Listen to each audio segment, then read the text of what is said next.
Welcome to December 1st. Can you believe it? Snuck up on me.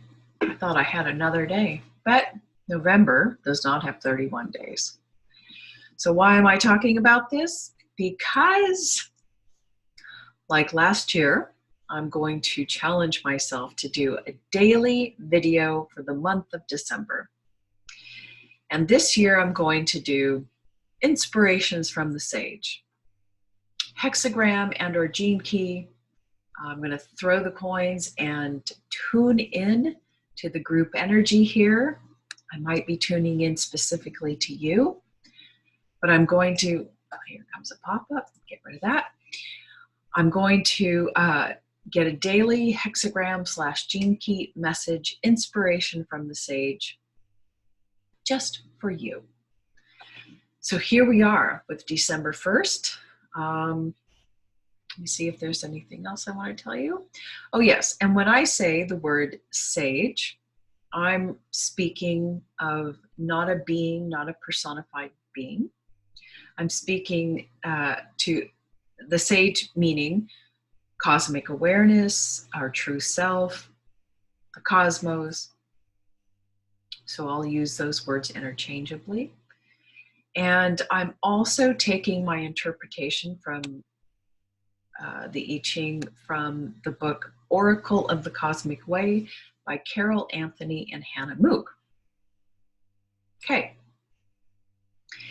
And this is a silly matter, but I just want you to know I'm going to wear the same top in every video. I don't want you to think that I'm pre-recording these videos. That is not the case. I'm going to tune in every day just to you. But, you know, if I have to figure out what top to wear, the videos aren't going to happen. So this is my easy out. Such silly matters a girl has to worry about. Okay, moving on. December 1st, inspiration from the sage. We got the 57th hexagram, lines 3 and 6.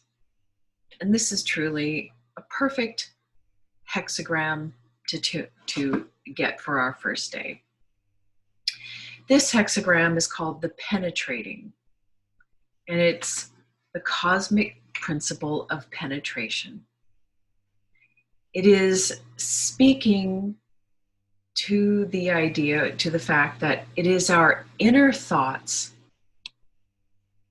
that penetrate to all of the cosmos, to another's psyche, into another person's psyche or awareness, and into our body cells, rather than the words that come out of our mouth. So if you've ever wondered, you've had a great interview, or you thought you had a great conversation, and then you never heard back from the person and you're wondering why. Of course, maybe it just wasn't meant to be, but maybe that person was picking up on your inner thoughts, fears and doubts and anxieties about yourself. They picked up on it more than the words that you said. So it is really important to have this sense of neutrality, but also to have the correct thoughts. These correct thoughts of having, you know, love and gratitude and acceptance and caring about ourselves, as well as about others in life. Because those inner thoughts penetrate to all of the cosmos, and the cosmos responds in kind, right? Karma. It responds to our inner thoughts, not to our outer words. As such, so does our body. If we have these devaluing thoughts, then it's no wonder you cannot be surprised that you have consistent illness. And this, I think, is going to be a specific message for somebody out there, because the lines 3 and 6 refer specifically to someone who has an illness. But penetration, the 57th gene key, speaks to how the sage penetrates into our being in answer to our inner thoughts, our inner prayers, through intuition, insights, mind flashes, but that we may be blocking those insights due to our fear. And this is where the gene key will come in. The gene keys talks about, that is, we have this underlying fear of not knowing what's coming around the corner. And it creates this kind of anxiety. I don't know what to do. I don't know what's coming. I don't know what to do. And this energy blocks our true self from penetrating into our awareness to give us the answers that we need. So in this case, we have elevated this lower mechanical mind and its knowledge from this collective constructive view. We have elevated the mind above our instincts. And so we may have constant anxiety. And the sage, you probably have an issue and you're constantly begging, please help me, help me.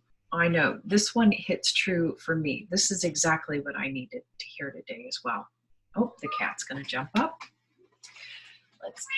Oh my gosh, here she is. This is my little Toby girl. There she is. Okay. Anyway, so we block the messages from the sage. So maybe this, okay, come on, honey, sit down. I'm sorry about this. It's taking me, this has been going on for the last hour. This is about the 8th take. So I'm just going to roll with it. Sorry, this is kind of a rough start. Okay, so if someone who is watching this video is experiencing consistent health problems, then this is the message from the sage. It says line 3 is repeated penetration, humiliation. Repeated penetration refers to seeking a solution to a problem by employing one traditional or conventional method after another. Like you keep doing the same thing over and over again and expecting different results. You keep searching for a solution through all the conventional, mechanical, collective ways. So if you have an illness, you go to this doctor, that doctor, maybe you try a holistic medicine, supplement, diet. All these things are conventional mind. The mind is trying to figure out how to fix it. But you're having consistent humiliation or consistent fate. Cat here, I wonder if you could hear her purring. Because you keep blocking the answers that the sage wishes you to hear, okay? It says here, the remedies available from these sources will not help you. The decisive factor is the sage that alone can activate the helpers that you need, okay? So somebody out there, if you keep banging your head against the wall, it might be time to call in the sage. And line 6 speaks to, this is kind of a funny one. I love the metaphors. Line 6, penetration under the bed. He loses his property and his axe. Perseverance brings misfortune. So if it talks about penetration under the bed, in this line is a metaphor for a person who is searching out the causes of his fate or illness or whatever the situation is. Under the bed is a place that people usually store things. And this person may be looking at all of his thoughts and his past. And he's sort of going down the right road.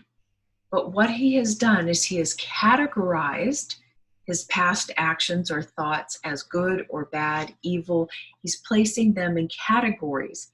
And he may be assuming that, oh, this act was a good act, and so that can't possibly, or this image, something, is a good one.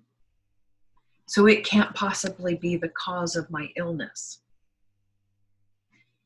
And the sage's message to you is, this may not be the case. Okay, Toby. I'm going to roll with this video, but it has been absolutely infuriating with this cat today.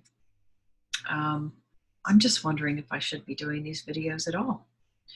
Okay, so the sage says you will miss finding your inner truth and the solution to this problem because you have been categorizing and dismissing.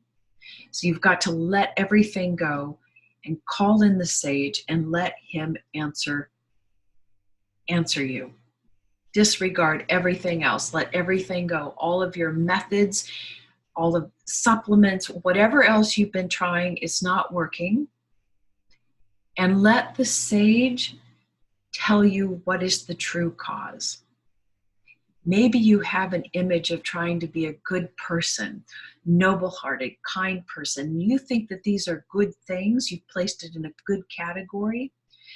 But it's possible that you've created such a self-image that when you don't live up to that image, it creates guilt and shame on your body, and your body hears that. So you have to get rid of that image in order to heal the illness. Does that make sense? So the sage is going to ask you to simply let go of everything and let your body tell you what images, what spells, what erroneous thoughts you are having that are at the root cause of your illness. Okay, I'm sorry that took so long. Hopefully, my little Toby cat will not interfere in tomorrow's inspiration from the sage.